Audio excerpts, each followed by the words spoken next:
వివిధ మతాలకు చెందినటువంటి వాళ్ళని కూడా పిలిచి వారి చేత కూడా ధర్మం అంటే ఏంటో మాట్లాడించడం అనేటటువంటిది నాకు మరింత సంతోషం కలిగించినటువంటి విషయం. ఇలాంటి కార్యక్రమాలని మనం మరింత ముందుకు తీసుకుపోవాల్సిన అవసరం ఉంది.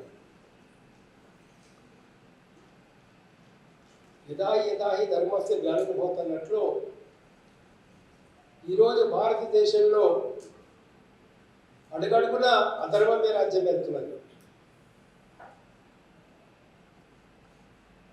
ఫలానా వాళ్ళు మంచివారు ధర్మం కాపాడుతారు అని అనుకున్నటువంటి వాళ్ళందరూ కూడా లోతుగా వెళ్ళి చూస్తే మరింత అధర్మంలో కూరుకుపోతున్నారు అనేటటువంటి ఒక భావన మనకు కలుగుతున్నది.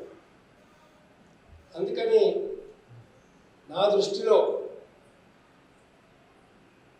ధర్మాన్ని కాపాడాల్సినటువంటి అవసరం మరింత ఎక్కువగా ఈరోజు ఉత్పన్నమైంది. మరి ఆ ధర్మాన్ని కాపాడడం కోసం ఇలాంటి కార్యక్రమాన్ని మరింత మనం ముందుకు తీసుకోవాల్సిన అవసరం ఉంది. నేను సత్యం, నేనెవరో తెలుసుకుంటే సర్వం తెలిసిపోతుంది.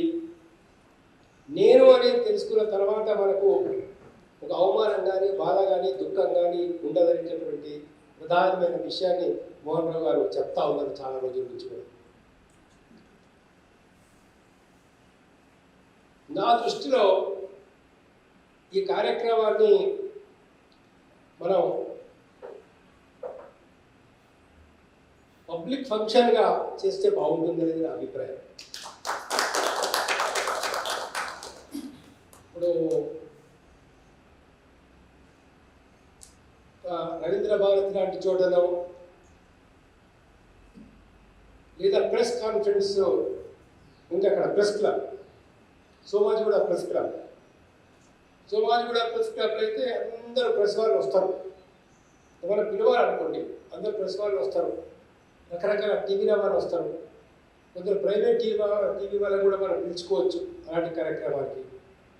ఇంత గ్యాదరింగ్ కూడా పర్వాలేదు, మరి ఇంత కొద్ది మంది ఎక్కువ మంది కూడా మనం పిలుచుకోవచ్చు అక్కడికి. అంటే వివిధ మన భావాలతో ఏకీభవించేటటువంటి వాళ్ళు మిగతా వాళ్ళు చాలామంది ఉంటారు సమాజంలో. పాటు బుద్ధిస్టులలో కూడా ఉంటారు, జైనులలో కూడా ఉంటారు, దాని తర్వాత వివిధ ధర్మాలకు చెందినటువంటి వారు కూడా ఉంటారు, అన్ని కులాలకు చెందినటువంటి వారు కూడా ఉంటారు.